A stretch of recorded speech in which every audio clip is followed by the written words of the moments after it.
In the following videos, I'll attempt to show you and demonstrate what we were asked to do in lessons 1517 quizzes. And I'll start with question number 1 with the transformations of the square root graph. So our parent function is graphed, and what we want to make sure that we do is we identify at least 3 defining characteristics of the original graph or a parent graph. Now the 3 defining points that I would use for this graph are the 3 points I'm going to identify right now as the ordered pair 0, 0, because the square root of 0 is 0, 1, 1, because the square root of 1 is 1, and 4, 2, because the square root of 4 is 2. Those seem to be the 3 easiest points to grab on a parent function of the square root of x. Now what we want to do is we want to make some transformations to this graph of g of x.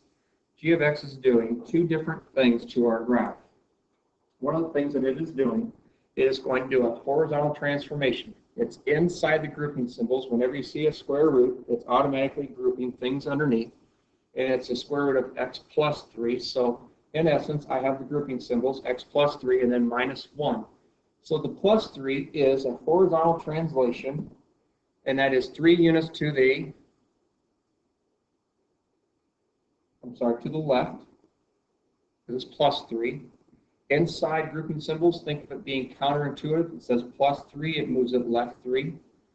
If it says minus 3, it moves it right 3. It's counterintuitive. And then this negative 1, let me track it out here. This negative 1 is a vertical translation of 1 unit down.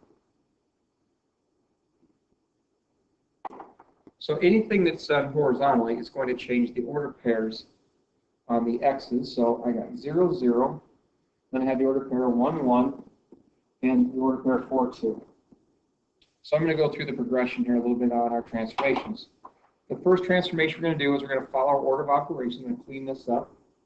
The first thing that we would do is we would have to add 3. Well, adding 3 is a horizontal translation, 3 units to the left. So it's going to take all of our x values and move them 3 units to the left. So I'm going to subtract 3 from the 0. I'm going to subtract 3 from the 1, so negative 2, 1. And it's going to subtract 3 from the 4, which is going to be 1, 2.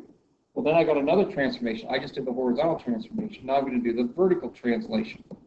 The vertical translation only affects the y values. So now the x values are unchanged, but now I want to go down 1 with the y. So the 0 becomes negative 1. I also want to take the y values on this one, go down 1, so it's going to be the order pair negative 2, 0. And I'm also going to change the 2 and go down 1, and it's going to be the order pair 1, 1. This is the resulting set of ordered pairs I want to graph from my original function. So I'm going to graph those, negative 3, negative 1. Then I'm going to graph the ordered pair negative 2, 0. I'm going to graph the ordered pair 1, 1.